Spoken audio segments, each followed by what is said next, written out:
Hello guys, we are back with our next lecture. In this lecture, let us go through the differences between TCP and UDP. Okay, so we did discuss in detail about TCP and UDP. Okay, so now let us go through the differences. So TCP is a connection oriented. So there is a particular path for each and every packet to go, and the path is only single path. Remember that. Whereas UDP, it is a connectionless, so the data can go in any path they want. Okay, so there is no particular path. Similarly, TCP is more reliable and order is maintained.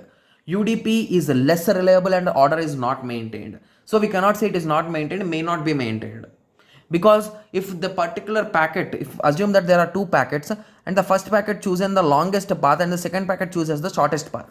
The second packet will be received first and then the first packet will be received, which makes the order in a wrong way. Right? Yes. Similarly, in TCP, error controlling is mandatory, whereas in UDP, the error controlling is not mandatory. That is the reason why the UDP protocols are used mostly in online games. Okay. Okay. Similarly, the TCP is slow and UDP is fast because the header size is almost 20 to 60 bytes. Whereas here it is fast that it is only 8 bytes. Okay. Similarly, it is high overhead. That's what I told you, right? The header size is too high.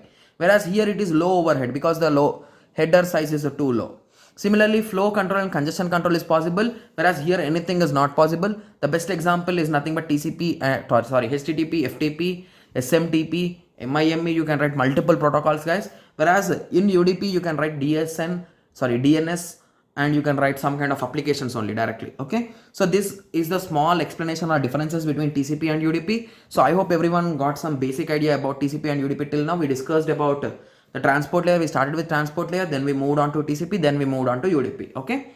Okay, so we are done with this unit, guys. Okay, so in the next lecture we'll be going through the review and the most important topics of this chapter, and then we'll be moving on to the next chapter. Okay, thank you, thanks for watching.